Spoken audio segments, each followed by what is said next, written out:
Еркежан 3 жылдан кейін туылған Мұрат пен Айнұрдың жар дегенде жалғыз қыздары.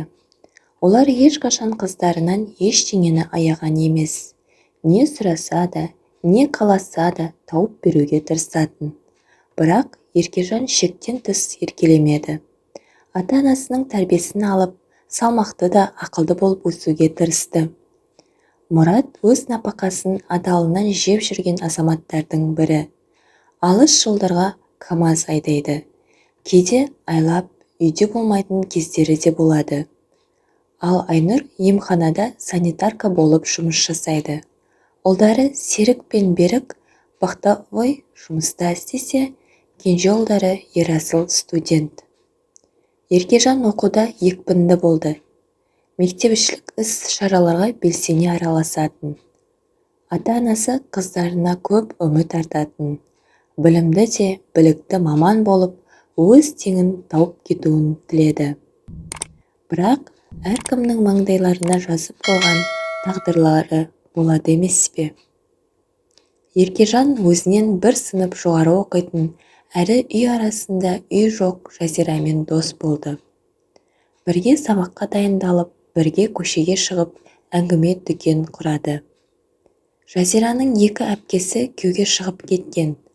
Анасы болса дәрігер. Кейде Жазираның анасы түнгі ауысымға кеткенде, Еркежан сол үйге қонатын еді. Бүгін де Жазираның анасы түнгі ауысымға кетіп, Еркежан Жазираның үйіне қонуға келді. Біраздан соң Жазираның сыныптасы Әмір үйіне келді. Жазира, кел, Әмір, шай іш, деп шайға шақырды. Әмір қысыла қымтырыла келіп шайға отырды. Үшеуі әңгіме айта отырып шай ішті, карта ойын ойнады. Әйтеуір уақытты көңілді өткізді. Әмір үнемі Еркежан келгенде сылтау тауып келеді. Еркежан оның ұнатып жүргенін байқады. Екеуі бір-бірін іштей ұнатады. Бір күні оңашада Әмір өз сезімін білдірді. Еркежан оны қабыл алды. Сол күннен соң 2 ғашық бір-бірін көруге асығатын еді. Тек қол ұстасып, құшақтасып, еріндерінен сүйгеннен әрі аспайтын. Кездесіп сөйлесетін жерлері көбінесе Жазираның үйі болды. Жазира да өзінен 3 жас үлкен студент жігітпен жүріп жүрді. 8 наурыз күні Жазира Еркежанды қонуға қасына шақырды. Бірақ өз жігітімен кафеге баратын болды. Әмір де сүйгенін құттықтауға келіп, Еркежанға деп сыйлық пен тәттілері алып келген. 2 ғашықты Жазира оңаша қалдырып, өз жігітімен кездесуге кетті.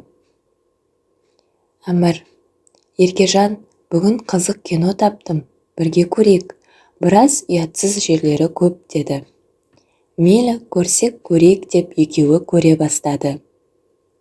Төсек қатынасымен айналысып жатқандарға қарап, басында қысылып, бір-бірлеріне жымыңдасқан, артынан бойлары үйреніп, өздерін еркін сезіне бастады.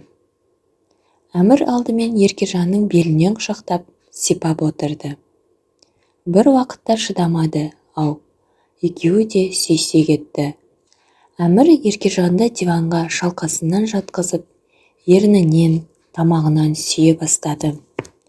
Жайлап үстіндегі кофтасы мен төс тартқышын шешіп, томпиып тұрған анарға аузын салды. Үрпиіп тұрған үрпісін таңдайға басып, сора бастады. Еркежанның бойы балқып, ыңырси берді. Әмір бір қолымен қыздың шалбарын шеше бастады. Іш киімін шешіп, оқалады.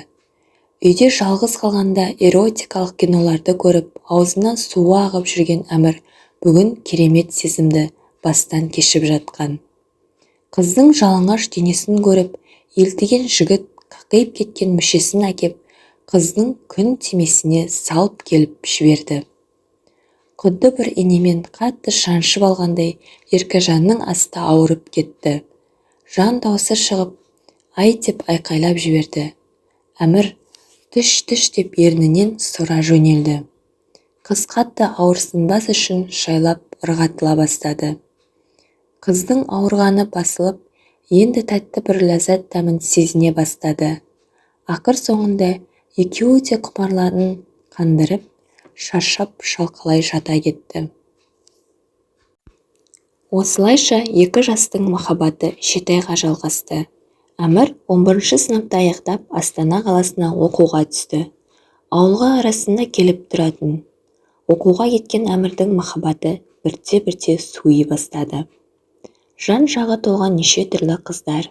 Оларды көріп Еркежанды ұмытты.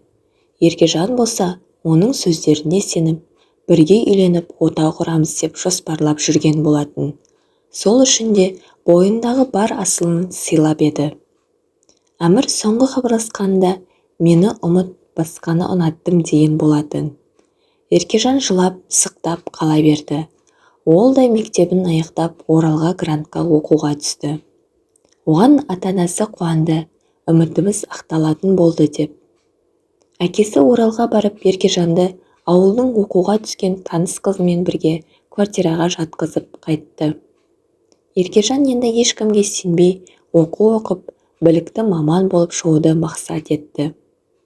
Жігіттермен артық ауыз сөзге бармай таныспайтын, сөйлеспейтін. Бірақ кейде құмарлық қысып, еркек құшағын аңсайтын. Талай түнді Әмірді сағынып, жастығын құшақтап, умаждаумен болатын. Сөйтіп оқу жылы аяқталуға жақын қалғанда, ойда жоқта бір жігітпен танысып қалды. Кешкілік қасында бірге жататын Құралаймен бірге магазинге барған болатын. Еркежан соңғы қалған нанды алам дегенше бір жігіт келіп, ол да жабысты.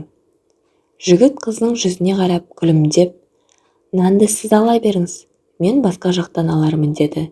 Еркежан «Рахмет» деуден арыға бармады. Ертеңіне сабаққа бара жатып есік алдында жүрген кешегі жігітті байқады.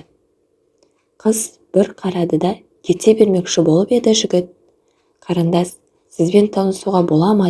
деді. Осылайша Еркежан Асхатпен танысып кетті. Асхат жақын жерде ұлдармен бірге квартира жалдап тұрады екен. Құрылыс саласында жұмыс істейтінін айтты. Еркежан қанша Асхатпен байланыспауға тырысса да, бір нәзік жіп оған тартатын да тұрады. Еркежан Асхаттың бетін талай қайтарып, өзінен алыстатуға тырысса да, жігіт қайтпай ақыры қызды өзіне қаратып алды. Екеу бірге махаббат құрып жүре бастады. Асхат оңтүстіктің баласы, ол да үйінің кенже ұлы екен. Ағаларының бәрі үйленіп кеткен, енді анасы оған үйлен деп құлағының етін жеп жүрген болатын. Үйленетін ыңғайлы қыз таппай жүргенде Еркежанды көріп ұнатып қалды. Еркежанның алдында 2 жыл бұрын бір қызбен жүрген еді. Ол қыз Асхатты талай алдап, сулап, кредит, ақша алдырып, оны қарызға батырып, суға сіңгендей жоқ болып қашып кетті. Асхат та қыз атаулыға сенбеймін деп жүргенде, Еркежанның бойынан ауыл қызына тән аңқаулық пен биязылықты көріп, қалайда танысып үйленуге тырысты. Еркежан оқу бітіргесін Асхат екеуі үйленеміз деп шешті. Бірақ Еркежан пәк қыз еместігін Асхатқа айта алмай, әр түні жылаумен өтетін. Еркежан оқуын аяқтағанда Асхат үйленген соң өз ауылына жұмысқа тұрғызатынын айтты. Екі жақтың ата-аналары той күнін белгіледі. Уәделі күн де жетіп, Асхат пен Еркежан отау құрды. Еркежанды анасы жалғыз қыз болғандықтан ешкімнен кем қылмай жасауын беріп ұзатып салды. Асхат жас келіншегін құшағына басуға асығып жүр. Қыз бен жігіт боп жүргенде тек ерінен сүйеп, әдептен аттамай, одан әріге бармайтын Асхат Еркежанның құлағына «Бөлмеде күтем» деп сыбырлап кетті. Еркежан болса ыдыс жуып, әр жерлерді жинап, сүртіп асығар емес. Ішінен қобалжып, қол-аяғы дірілдеумен болды. Асхатқа не бетімді айтам деп өз-өзін жеп жүрді.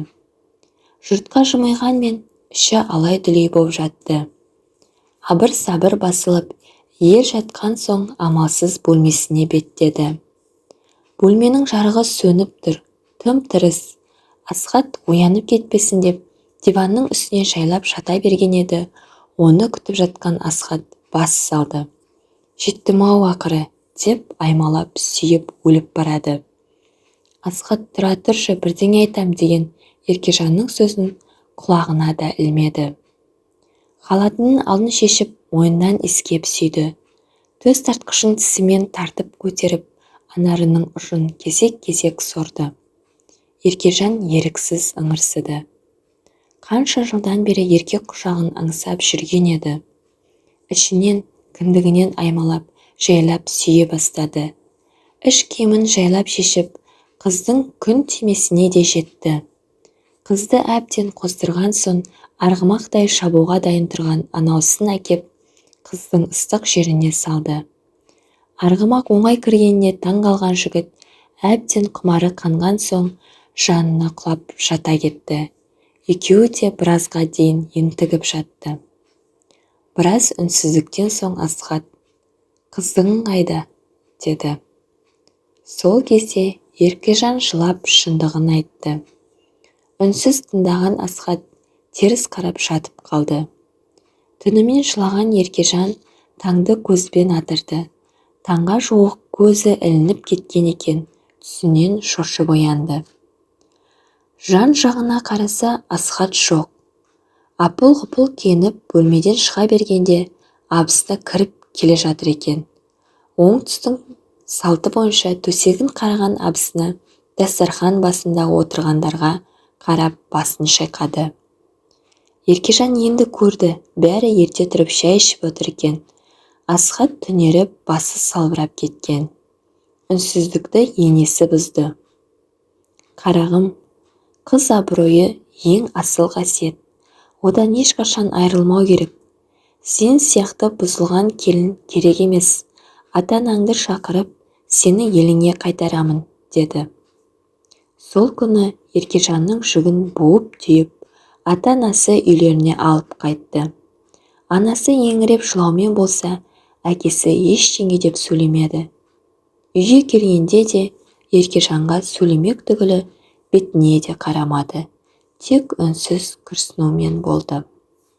Ағалары да қарындастарынан мұндай абыройсыздықты күтпесе керек. Бәрінің де қабақтары түсіп, іштей ренжумен болды. Содан бері үйде көңілсіздік орнап, құдды бір өлік шыққан үйдей болды. Өлімнен ұят күшті, демекші, анасы мен әкесі жұрттың өсегінен қорқып үйден шығудан қалды. Еркежан болса бәріне өзін кінәлап, күнде іштей ата-анасы мен Алладан кешірім сұраумен жүр.